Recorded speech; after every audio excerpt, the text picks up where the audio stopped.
Hello बच्चों, नमस्कार। मैं आदित्य सर आज की क्लास में आप सभी के लिए लेकर आया हूं क्लास 8 इंग्लिश का चैप्टर नंबर 2, जिसका नाम है बाबू द सुनामी। ठीक है बच्चों, आज के क्लास में हम लोग सुनामी चैप्टर का सभी प्रश्न उत्तर को करने वाले हैं। तो सारे बच्चे चैनल पर नए हैं तो सब्सक्राइब कर लेना, वीडियो को लाइक कर लेना। बच्चों देखिए, इस चैप्टर का क्वेश्चन आंसर मैं 2 पार्ट में करवाऊंगा। आज के क्लास में हम लोग जो चैप्टर का अंदर का प्रश्न है सारा प्रश्न करवाऊंगा। फिर अगली क्लास में हम आप लोग को जो वर्किंग विथ द टेस्ट, जो यहाँ से इसके बाद जो क्वेश्चन आंसर है वो करवाऊंगा। तो चलिए बच्चों, आज के क्लास को हम लोग स्टार्ट करते हैं। कॉम्प्रिहेंशन चेक आपका फर्स्ट क्वेश्चन है पेज नंबर 27 में। तो यहीं से आपका क्वेश्चन आंसर स्टार्ट होता है बच्चों। मैंने इस चैप्टर को अच्छे तरीके से पढ़ा रखा है। पढ़ने के लिए क्या करना होगा उसको भी मैं आगे बताऊंगा। आइए बच्चों, क्वेश्चन आंसर करना शुरू करते हैं। कॉम्प्रिहेंशन चेक को जब पढ़िएगा बाबू, कहता है see whether the following are true और फॉल्स। आपको बताना है कि निम्नलिखित कथन सही हैं या गलत हैं। ठीक है ना। फर्स्ट वाला हम लोग क्या करते हैं बच्चों, पढ़ते हैं। फर्स्ट वाला में कहता है बाबू, इग्नेशियस है ना, Ignatius lost his wife two children, his father in law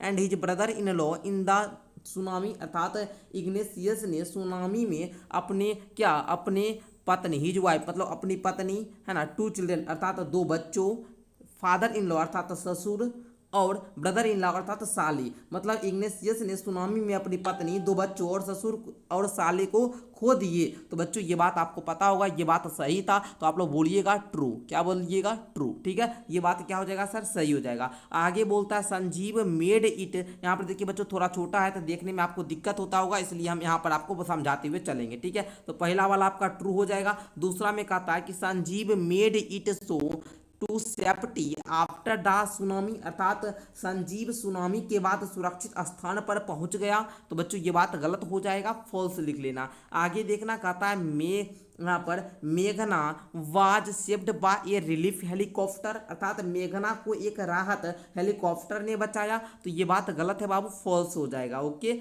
आगे देखिए, Almas father realized a tsunami was going to hit the island. अर्थात अलमास के पिता को पहले ही पता चल गया था कि सुनामी आने वाली है। जी ये बात सही है बाबू, ट्रू हो जाएगा। आगे बच्चे बोल रहा है her mother and aunties were washed away with the tree that they were holding on to. अर्थात कहने का मतलब है कि उनकी माँ और चाचियाँ उस पेड़ के साथ बह गई जिसे वह पकड़ रही थी। जी बाबू बात सही है। मैं आपको बताता हूँ, जब भी आंधी तूफान या कुछ सुनामी वगैरह आए तो पेड़ के नीचे में कभी भी मत रहना, क्योंकि पेड़ के नीचे में आपको पता होगा, अगर साइंस में अगर आप लोग हमसे पढ़िएगा तो वहाँ पर हम आपको बताए हुए डीपली। ठीक है ना। तो वहाँ पर साइंस में अगर आप लोग हमारी प्राकृतिक घटनाएं हमसे पढ़े होंगे तो वहाँ पर आपको बताए हुए हैं। ठीक है ना। आइए बच्चों, अब हम लोग पेज नंबर जो आपका ये नेक्स्ट पेज नंबर है 28, इसका कॉम्प्रिहेंशन चेक का क्वेश्चन आंसर लेते हैं बाबू। फर्स्ट क्वेश्चन को हम लोग समझने का प्रयास करते हैं। कहता है आपको कि आंसर द फॉलोइंग इन ए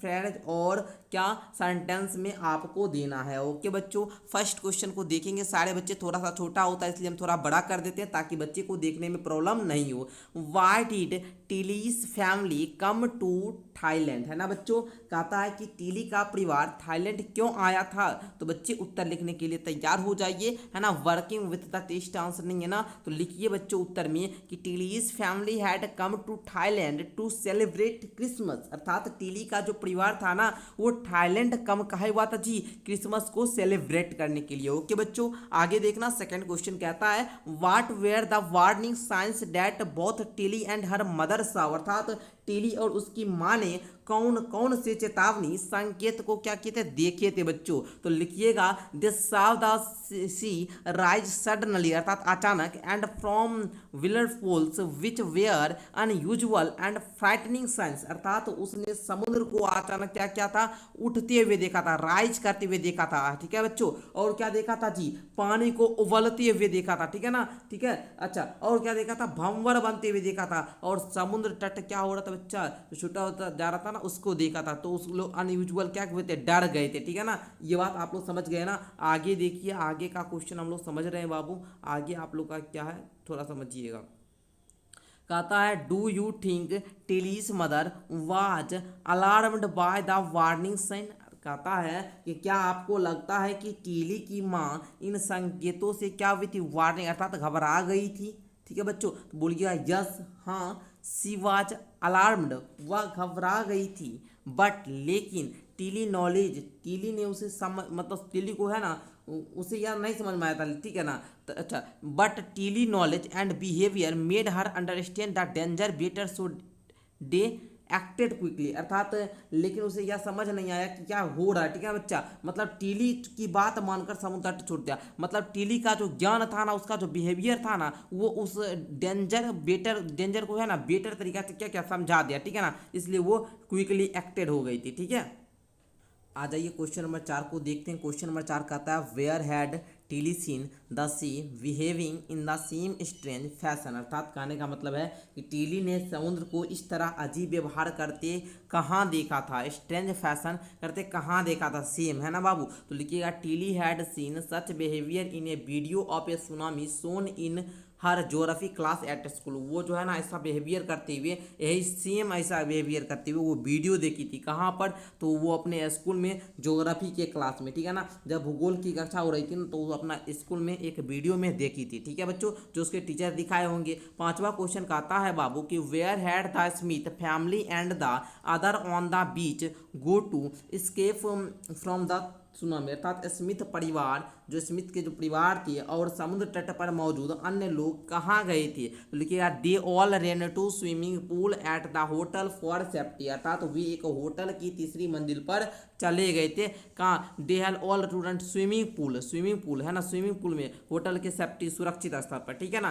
तो लिख लीजिएगा स्विमिंग पूल में है ना बाबू गए थे दौड़ते हुए, ठीक है ना। आगे देखिएगा छठा क्वेश्चन कहता है how do you think her geography teacher felt when he heard about what Tilly had done in क्या पुकेट। अर्थात कहने का मतलब ये हुआ बाबू कि टीली की भूगोल की अध्यापिका को जब पता चला कि टीली ने क्या किया, तो उन्हें कैसा लगा था, उनको लगा कैसा था बच्चा। तो बोलना they went to the third floor of the hotel where they were safe, है ना। चलिए ये समझ गए आप लोगों को। क्वेश्चन नंबर 6 के उत्तर में थोड़ा मिस्टेक था, क्योंकि बोल रहा था कि ज्योग्राफी के टीचर को लगा भाई कैसा था, ठीक है ना, कैसा महसूस किए थे। तो भाई वैसा मस्त थोड़ी होटल गए थे, वो नहीं होगा बाबू। लिखिएगा he must have felt very proud of her for remembering and acting wisely in a dangerous situation. अर्थात उन्हें बहुत गर्व और खुशी हुई होगी, ठीक है ना, क्योंकि वह डेंजरस सिचुएशन में ऐसा ना एक्टिंग की, ऐसा बुद्धिमानी से अपना बुद्धि लगाई, ठीक है ना। तो ऐसा उस पर गर्व हुआ होगा, ठीक है ना, खुशी हुई होगी, ठीक है ना, कि उसने अपनी पढ़ाई से, है ना, पढ़ाई से इतनी कि लोगों की क्या की, जान को बचाई, ठीक है ना। तो समझ गए आप लोग, इस डेंजरस सिचुएशन में उन्होंने जो कदम उठाया ना, इस बात से जो ज्योग्राफी के टीचर थे उनको गर्व हुआ किस पर? टीली पर। ओके बच्चों।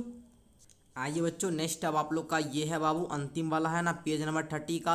यही आपका 4 क्वेश्चन बचा हुआ है, उसके बाद आपका ये क्लास समाप्त हो जाएगा। तो ध्यान से समझ लीजिए बाबू, तो आपका पाठ का अंतर जो भी प्रश्न था कॉम्प्रिहेंशन चेक ये कंप्लीट हो जाएगा बाबू। देखिएगा कॉम्प्रिहेंशन चेक में फर्स्ट क्वेश्चन कह रहा है आपका आंसर यूजिंग ए फ्रेज, एक सेंटेंस या आपको एक फ्रेज में उत्तर देना है, ठीक है ना। कहता इन the tsunami 1.5 lakh people died. अर्थात आपको कहने का मतलब क्या हुआ? अच्छा, died, how many animals died. कहने का मतलब ये हुआ बाबू कि यहाँ पर थोड़ा सा सुनामी में क्या हुए थे, 1.5 लाख लोग मरे थे, ठीक है ना। इन द सुनामी अर्थात इन द सुनामी मतलब 1.5 लाख पीपल डाइड, अर्थात 1.5 लाख लोग क्या हुए थे, सुनामी में मरे थे, ठीक है ना। कहता है हाउ मेनी एनिमल्स डाइड, जानवर कितना मरा था। क्वेश्चन देखिए कैसा दिया है, बोल रहा है कि सुनामी में क्या हुआ था, 1.5 लाख लोग मरा था, जानवर कितना मरा था, ठीक है ना, ये बात बताना। तो बच्चों लिख लीजिएगा यहाँ पर उत्तर में क्या लिखिएगा कि very few animals died in the tsunami, मतलब बहुत कम ही जानवर मरा था किसमें, सुनामी में। लोग तो 1.5 लाख मरे थे, लेकिन जानवर जो थे वो बहुत कम। अब आदमी का ही गिनती होता है, लेकिन जानवर कितना मरा इसका तो गिनती नहीं ना किया जाएगा। तो आप लोग देखिएगा आपके गाँव में भी जब जानवर, बाढ़ से जानवर वगैरह का मृत्यु होता है, तो वहाँ पर आप लोग को मौत होती है, तो उसको काउंट नहीं किया जाता, ओनली आदमी के ही मृत्यु को काउंट किया जाता है, कितना लोग की डेथ हो गई, ठीक है ना। सेकंड क्वेश्चन देखिए how many people and animals died in Yala national park. अर्थात याला नेशनल पार्क में कितने लोग और कितने लोग और जानवर मरे थे। तो लिखिएगा about 60 visitors died but no animals died in Yala national park. अर्थात 60 लोग क्या हुए थे, मरे थे, ठीक है ना, लेकिन केवल 2 जानवर का क्या हुआ था, मौत हुआ था। कहाँ पे? तो याला नेशनल पार्क में। ओके, आई होप कि क्लियर हो चुका होगा। तीसरा कहता है what do people see about the elephant of याला नेशनल पार्क। अर्थात लोग याला नेशनल पार्क के एलिफेंट के बारे में क्या कहते हैं। तो लिखिएगा people see the elephant ran to safety before the tsunami hit. अर्थात जो लोग हैं ना वो कहते हैं कि हाथियों ने खतरा पहले ही क्या क्या था, भांप लिया था, सेफ्टी पहले ही क्या लिया था, ठीक है ना, क्योंकि वो पहले ही क्या क्या था, सुनामी हिट से वो क्या कहता भांप लिया था और ऊंचाई पर क्या हुए थे, भाग गए थे, ठीक है ना। चलिए समझ गए, आगे देख लीजिए। What did the dogs in गाले डू, अर्थात कहता है कि गाले के कुत्तों ने क्या क्या, तो लिखिएगा the dogs in Galle refused to go to the beach and saved themselves, अर्थात गाले के कुत्ते क्या किए, कहा,